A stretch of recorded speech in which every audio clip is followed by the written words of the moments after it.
तेथील आसने करण्यापूर्वी त्याचे पूरक हालचाल बघणार आहोत. त्यालाच आपण वॉर्मअप म्हटलं जातं. स्टार्ट.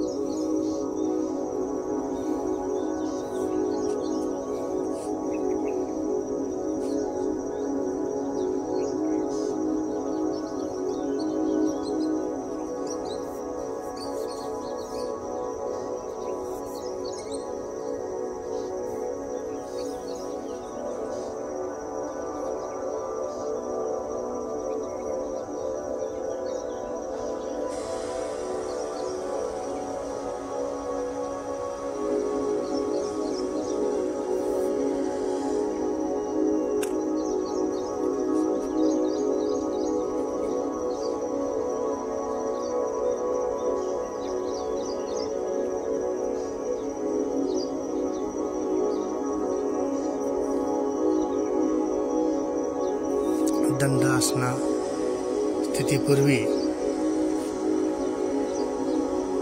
वॉर्मअप पूरक हालचाल केल्यानंतर आपल्याला अनेक प्रकारचे आसने दंड स्थितीतील, शयन स्थितीतील, विपरीत शयन स्थितीतील, बैठक स्थितीतील आसनं करायला सोपं जातं. म्हणून आपण ही आसनं करण्यापूर्वी पूरक हालचाली शरीरातील अनेक अवयवांना थोडाफार हालचाल मिळावेत. शरीराच्या बाहेर असणाऱ्या अनेक नर्वस नसांना थोडासा आराम मिळावा, हालचाल मिळावी. ह्याच्यासाठी उपयुक्त आसनापूर्वी पूरक हालचाली अतिशय उपयुक्त, आणि हे झाल्यानंतरच आपण आसन करायला सोपं जातं, करण्यास हरकत नाही. त्यामुळे सुरुवातीला दंड स्थितीतील सर्व पूरक हालचाली व सूक्ष्म व्यायाम, सूक्ष्म हालचाली वॉर्मअप झाल्यानंतरच आपण योगाभ्यास व आसने व प्राणायाम करायला हरकत नाही. त्याचे फायदेही खूप छान मिळत जातात.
कोणताही स्थितीतील आसन करण्यापूर्वी आपल्याला सूक्ष्म व्यायाम व पूरक हालचाली, त्यालाच आपण वॉर्मअप म्हटलं जातं. आपली बॉडी थोडंसं वॉर्म म्हणजेच थोडंसं गरम करणं गरजेचं आहे.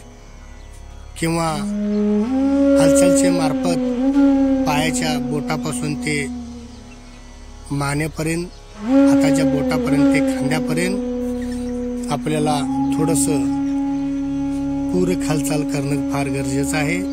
त्याच्यामुळे पूर्ण शरीराच्या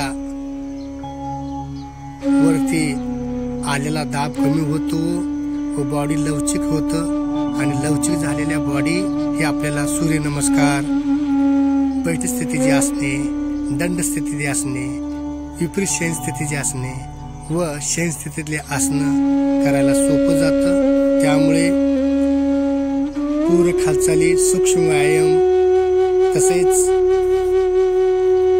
वार्मा हे सगळे एकच नाव आहे याला. हे होणं फार गरजेचं आहे.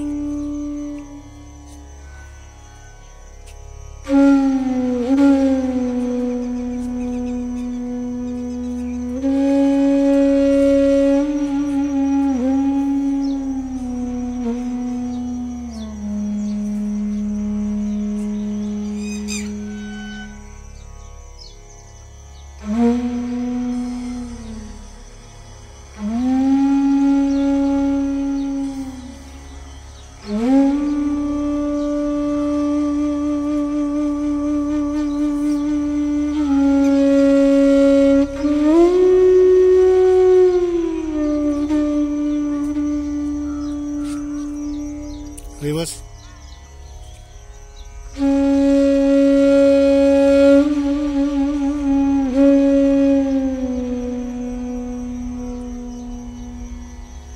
पुढचा प्रकार घ्या.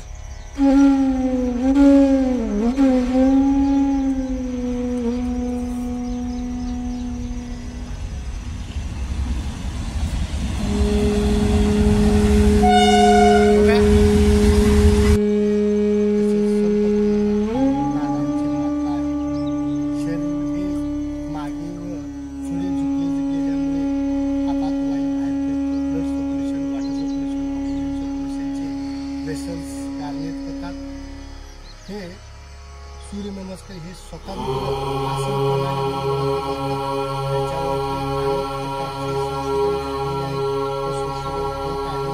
चालू आहेत.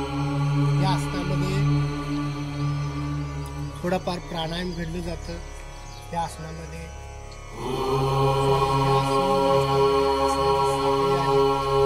शिवाय सूर्याचा उपासना केला जातो. आपले शरीर पूर्ण लवचिकता होतं. शरीरामध्ये असणारा अनावश्यक ताण कमी होतो. ब्लड सर्क्युलेशन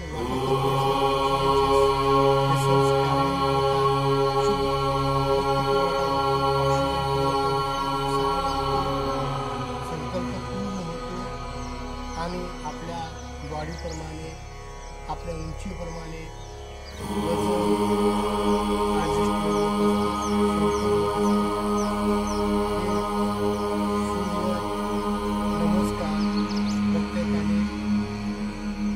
आपल्या वेगवेगळे आसने घेते वेळी याचा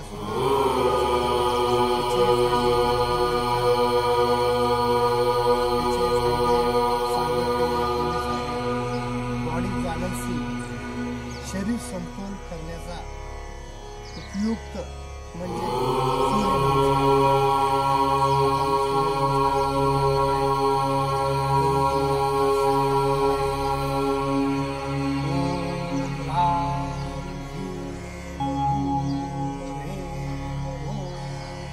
रहा खगपुरुषम हिरण्यगर्भ आदित्याय मर्चाय अर्काय सवित्र मित्र विभाग हे 12 अंकामध्ये घेतलं जातं, 10 अंकामध्ये घेतलं जातं, पावर योगामध्ये 24 अंकामध्ये घेतलं जातं आणि काही ठिकाणी वेगवेगळ्या अंकामध्ये घेतलेले जातात. आता आपण हे 12 अंकामध्ये घेणार आहोत. पायाचे पंजे जोडून घ्यायचा आहे, दीर्घ श्वास घ्यायचा आहे. ओम सूर्याय नमः. ओम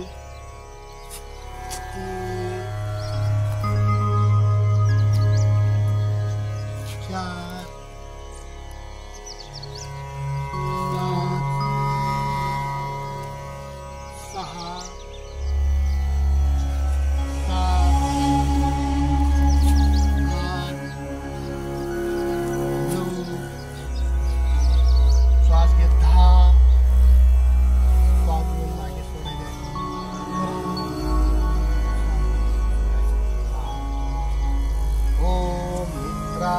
नमः.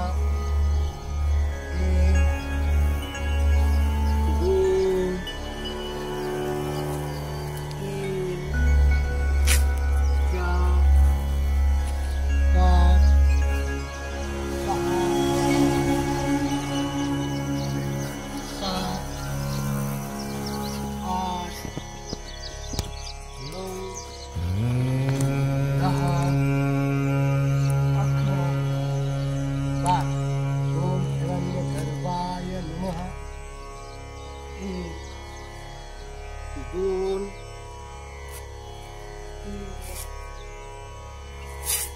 4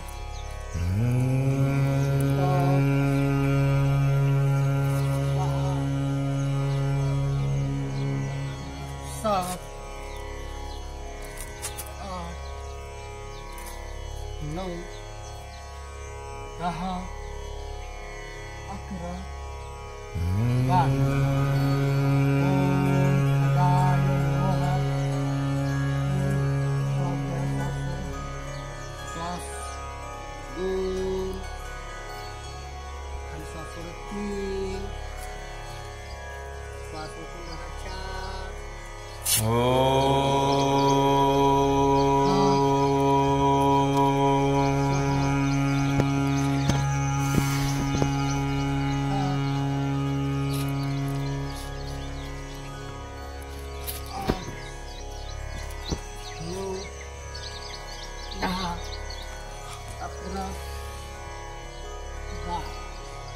अशा पद्धतीने या सूर्यनमस्काराचे आवर्तन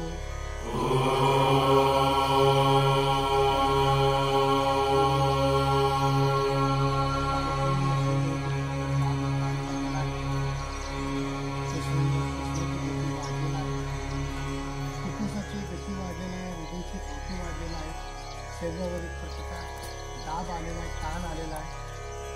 तसेच शरीराच्या अंतर्गत असणाऱ्या अंगांना सुद्धा एक प्रकारचा ताण व दाब आलेला आहे. त्याच्यामुळे त्याची स्पंदने वाढत चाललेलं आहे, वाढत होत आहे.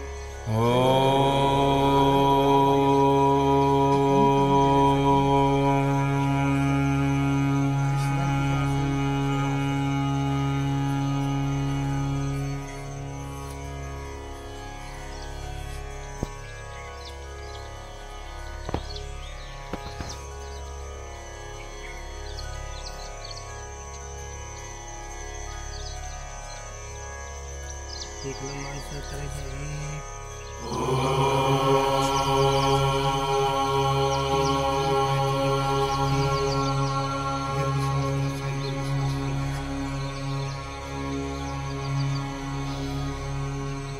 अशा पद्धतीने सूर्यनमस्काराचा अभ्यास करणं फार गरजेचं आहे. आता आपण थोडंसं शरीराला रिलीफ मिळाल्यामुळे आराम मिळाल्यामुळे आपण वेळाअभावी लवकर संपत आहोत. डाव्या कुशीवर उठून बसायचं.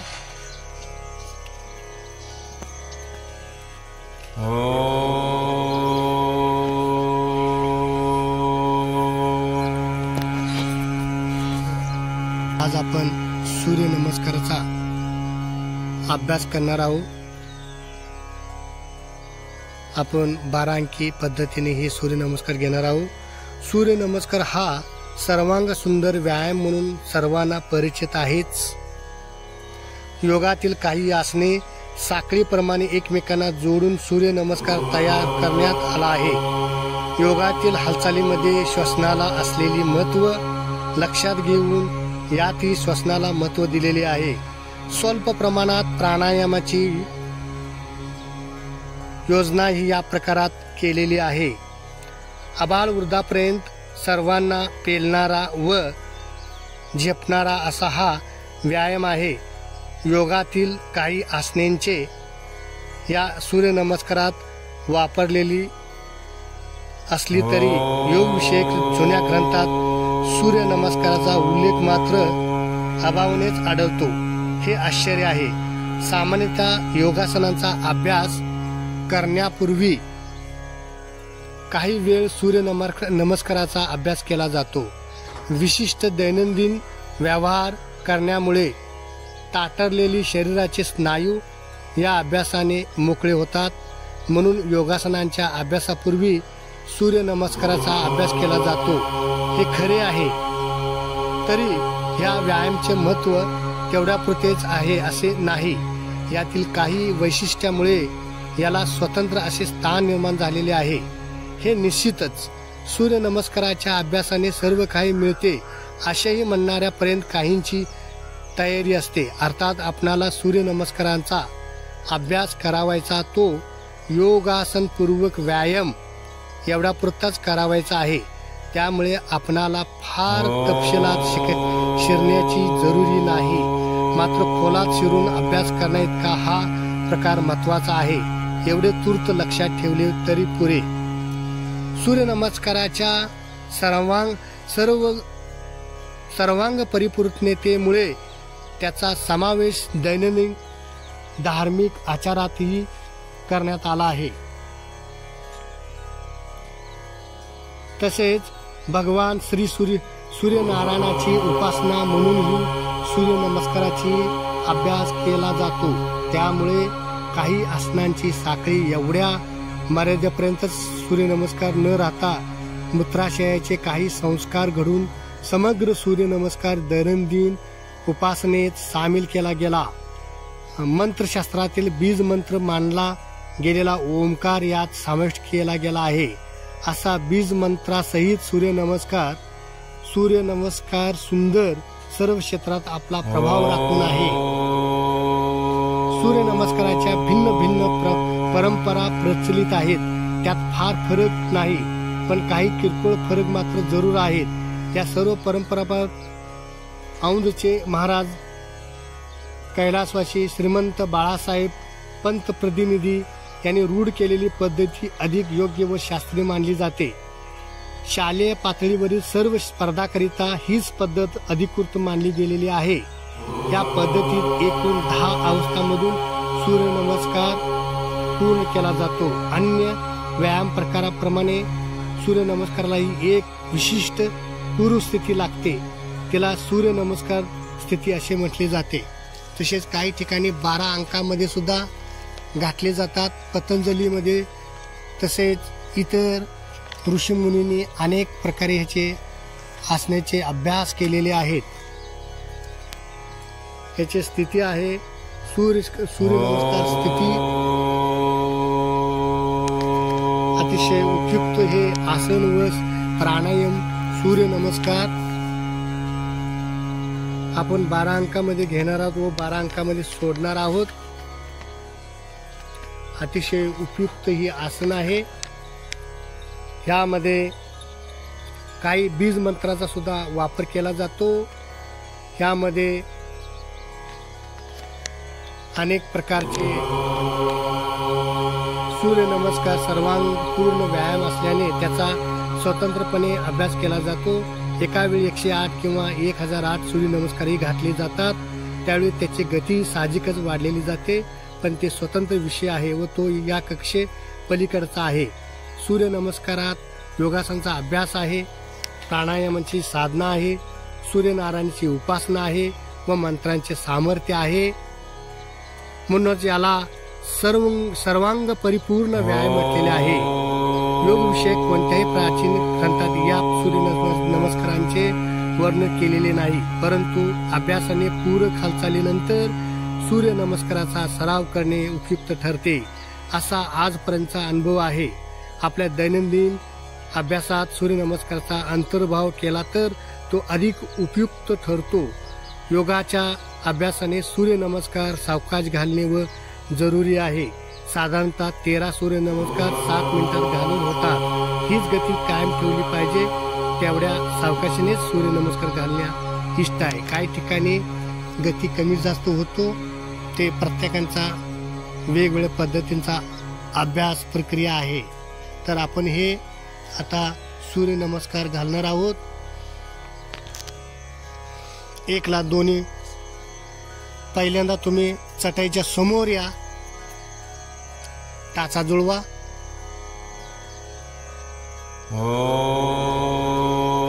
आपले दोन्ही हात नमस्कार स्थितीमध्ये छातीच्या खोमणीत लावायचा आहे. ओम ह्राम ह्रीम ह्रूम ह्रेम ह्रोम ह्रा खगपूषण हिरण्यगर्भ आदित्याय मर्चाय अर्काय सवित्र मित्र रवि भानु भास्कराबो नमो नमः. ओम सूर्याय नमः. 1 2 3 4 टाचा जुळवा. 5 शीट वरती घ्या. शीट वरती 6 टाचा मागे सोडा. 7 8 हात पुढे येऊ दे. 9 10 11 12. परत एक हेच करणार आहोत. ओम राम ह्रीम ह्रूम ह्रेम ह्रोम राहा. खगभूषण हिरण्यगर्भ आदित्याय मर्चाय आर्काय सवित्र मित्र विभानु भास्कराभो नमो नमः. ओम हिरण्यगर्भाय नमः. 1 जाऊ दे माग. 2 टाचा टेकवा. नाक गुडघ्याला टेकवा. 3 4 5 शीटवर. 6 टाचा मागे सोडा. जुळवायचा आहे. 7 8 9 श्वास घेत राहायचा. 10 श्वास घेत वरती. 11 श्वास सोडत. 12 अशी आवर्तने हळूहळू वाढवायचे आहेत. परंतु आपण ह्या ठिकाणी थांबणार आहोत. हे झाल्यानंतर एक प्रकारे शरीरावर ताण व दाब पडलेला आहे. तो कमी करून घेण्यासाठी हृदयाचे ठोके वाढलेले आहेत. फुफ्फुसाची गती वाढलेला आहे. शरीराच्या आत व शरीराच्या बाहेर एक प्रकारचा स्पंदन व्हायब्रेशन सुरू झालेला आहे. तो कमी करून घेण्यासाठी अतिरिक्त ताण व दाब कमी करून घेण्यासाठी तसेच blood circulation water circulation oxygen सर्क्युलेशनचे वेसल्स यांच्यावरती एक प्रकारचा दाब व ताण आलेला आहे. तो अपेक्षित आहे परंतु जास्त अपेक्षित नाही. तो कमी करून घेण्यासाठी आपण शवासन घेणार आहे. काही कालावधीसाठी हळुवारपणे टाचावरती बसून घ्या. 1 2 ला हळुवारपणे पाठ टेकवा. डाव्या कुशीवरून झोपून घ्या. आणि 3 ला शवासन. पायामध्ये अंतर घ्या. हातामध्ये अंतर घ्या. मान सोयीनुसार डाव्या बाजूला किंवा उजव्या बाजूला. श्वसन संत. विश्रांतीचे आसन शवासन.